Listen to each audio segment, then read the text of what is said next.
ଯେତେବେଳେ ଦ୍ୱାପର ଯୁଗର ଅନ୍ତ କରିବାର ସମୟ ଆସିଗଲା, ଭଗବାନ କୃଷ୍ଣ ମହାଜଳ ପ୍ରଳୟ ମାଧ୍ୟମରେ ଯଦୁ ବଂଶର ଅନ୍ତ କରିଥିଲେ। ଏହି ପ୍ରକ୍ରିୟାରେ ସେ ଦ୍ୱାରିକାର ଏକ ପାଖ ଜଙ୍ଗଲରେ ଘୁରି ବୁଲୁଥିଲେ। ଏହି ସମୟରେ ଜାରା ଶବର ନାମକ ଏକ ଆଦିବାସୀ ଶିକାରୀ ତାଙ୍କୁ ହରିଣ ଭାବି ତାଙ୍କ ଉପରକୁ ତୀର ମାରି ଦେଇଥିଲେ।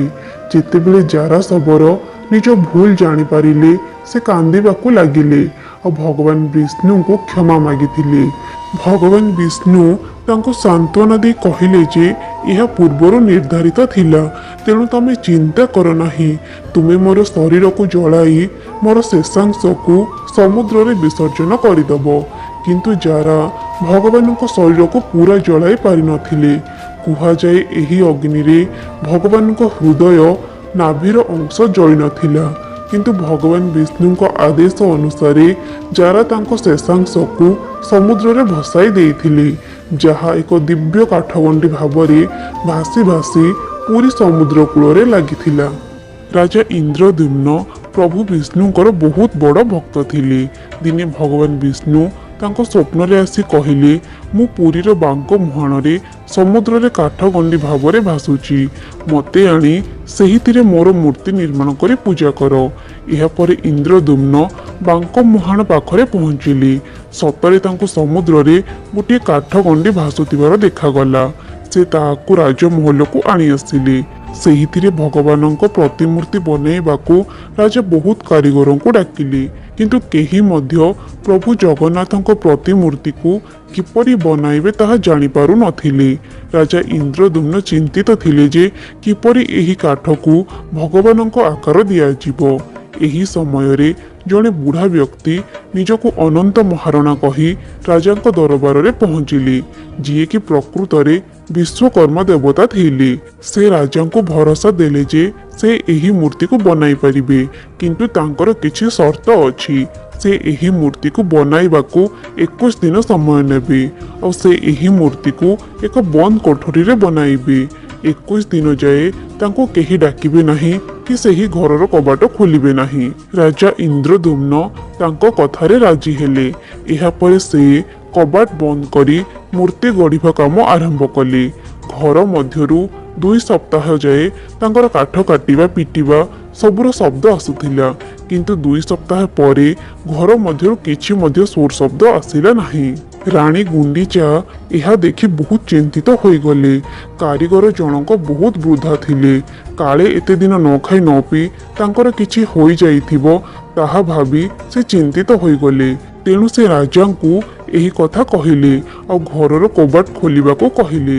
ରାଜାଙ୍କର ଇଚ୍ଛା ତ ନଥିଲା, କିନ୍ତୁ ରାଣୀ ବାଧ୍ୟ କରିବାରୁ ସେ ଘରର କବାଟ ଖୋଲିଦେଲେ। ଯେମିତି ଘରର କବାଟ ଖୋଲିଛନ୍ତି, ସେ ଦେଖିଲେ ସେହି ବୁଢ଼ା ବ୍ୟକ୍ତି ଜଣକ ଅନ୍ତର୍ଧ୍ୟାନ ହୋଇଗଲେ ଆଉ ତାଙ୍କ ପଛରେ ଏହି ଅଧାଗଢ଼ା ମୂର୍ତ୍ତି ଛାଡ଼ି ଦେଇଗଲେ। ଏହା ଦେଖି ସେ ନିଜର ପ୍ରତିଜ୍ଞା ଭାଙ୍ଗିଥିବାରୁ ବହୁତ ପଶ୍ଚାତାପ କଲେ ଆଉ ନିଜକୁ ସମାପ୍ତ କରିଦେବାକୁ ଭାବିଲେ।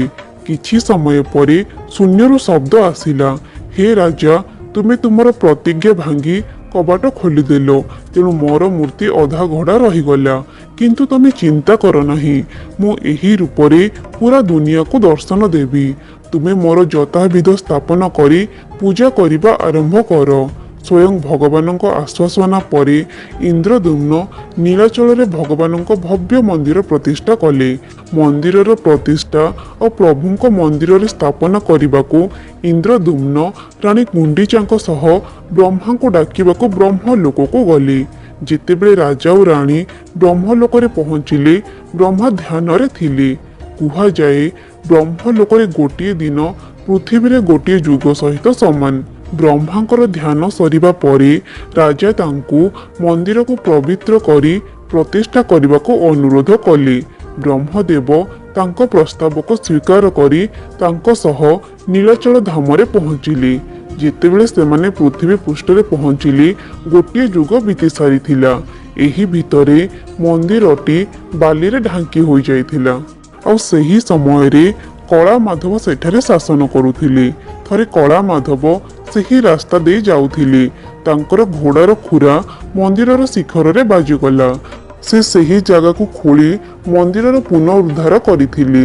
ଯେତେବେଳେ ଇନ୍ଦ୍ରଦ୍ୟୁମ୍ନ ବ୍ରହ୍ମଦେବଙ୍କ ସହ ଆସି ପହଞ୍ଚିଲେ ସେ ଦେଖିଲେ କଳାମାଧବ ତାଙ୍କ ରାଜ୍ୟରେ ଶାସନ କରୁଛନ୍ତି ଆଉ ମନ୍ଦିରକୁ ମଧ୍ୟ ନିଜ ଅଧିକାରକୁ ନେଇଛନ୍ତି।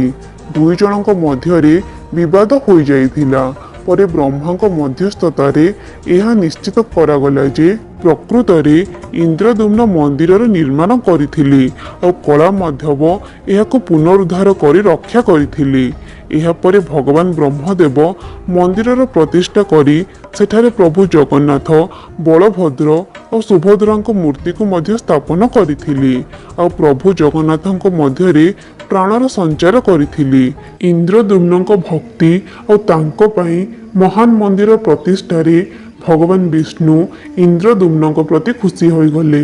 ସେ ରାଜା ଇନ୍ଦ୍ରଦ୍ୟୁମ୍ନଙ୍କୁ କିଛି ମଧ୍ୟ ବରଦାନ ମାଗିବାକୁ କହିଲେ।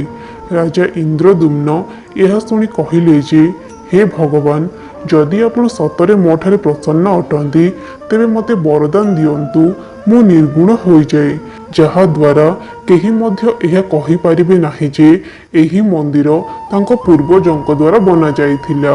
ଆଉ ଯଦି ଭବିଷ୍ୟତରେ ଆପଣଙ୍କ ମନ୍ଦିର କ୍ଷତିଗ୍ରସ୍ତ କିମ୍ବା ମୂର୍ତ୍ତି ନଷ୍ଟ ହୋଇଯାଏ ତେବେ ମଧ୍ୟ ଆପଣ ଏଇଠାରେ ରହିବେ, ଏହି ସ୍ଥାନକୁ କେବେ ମଧ୍ୟ ଛାଡ଼ିକି ଯିବେ ନାହିଁ। ରାଜାଙ୍କ ପ୍ରାର୍ଥନା ଅନୁସାରେ ବିଷ୍ଣୁ ତାଙ୍କୁ ବରଦାନ ଦେଇଥିଲେ। କିନ୍ତୁ କିଛି ଦୂରରେ ରାଣୀ ଗୁଣ୍ଡିଚା ଏହି ସବୁକୁ ଶୁଣୁଥିଲେ। ରାଜାଙ୍କ ନିର୍ଗୁଣ ହେବା ବରଦାନ ଶୁଣି ସେ ବହୁତ ମନ କଷ୍ଟ କରିଥିଲେ, କାରଣ କେହି ମଧ୍ୟ ମହିଳା ନିର୍ବିକାର ହୋଇ ରହିବାକୁ ପସନ୍ଦ କରିବ ନାହିଁ। ସେ ବହୁତ ବ୍ୟଥିତ ଆଉ ଦୁଃଖୀ ଥିଲେ, ଯାହା ଭଗବାନ ବିଷ୍ଣୁ ବୁଝିପାରିଥିଲେ।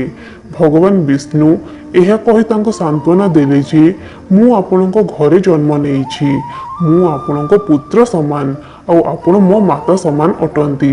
ତେଣୁ ମୁଁ ପ୍ରତିବର୍ଷ ରଥଯାତ୍ରାରେ ଆପଣଙ୍କ ପାଖକୁ ଆସିବି ଆଉ 9 ଦିନ ଯାଏ ଆପଣଙ୍କ ଘରେ ରହିବି ଆଉ ଆପଣଙ୍କ ଦ୍ୱାରା ବନାଯାଇଥିବା ସ୍ୱାଦିଷ୍ଟ ଭୋଜନକୁ ମଧ୍ୟ ଖାଇବି। ତେଣୁ ପ୍ରତିବର୍ଷ ରଥଯାତ୍ରାରେ ପ୍ରଭୁ ଜଗନ୍ନାଥ ତାଙ୍କ ଭାଇ ବଳଭଦ୍ର ଆଉ ଭଉଣୀ ସୁଭଦ୍ରା ଆଉ ସୁଦର୍ଶନଙ୍କ ସହ ଗୁଣ୍ଡିଚା ମନ୍ଦିରକୁ ଯାଆନ୍ତି ଓ ସେଠାରେ 9 ଦିନ ଯାଏ ରହିଥାନ୍ତି। ରାଣୀ ଗୁଣ୍ଡିଚା ନା ତ ସେ ଦେବକୀ ଅଟନ୍ତି ନା ତ ଯଶୋଦା ଅଟନ୍ତି, କିନ୍ତୁ ଯେହେତୁ କାହ୍ନା ତାଙ୍କୁ ପ୍ରତିଜ୍ଞା କରିଥିଲେ ତେଣୁ ସବୁ ବର୍ଷ ନିଜ ପ୍ରତିଜ୍ଞା ରଖିବାକୁ ସେ ମା ଗୁଣ୍ଡିଚା ମନ୍ଦିରକୁ ଯାଆନ୍ତି।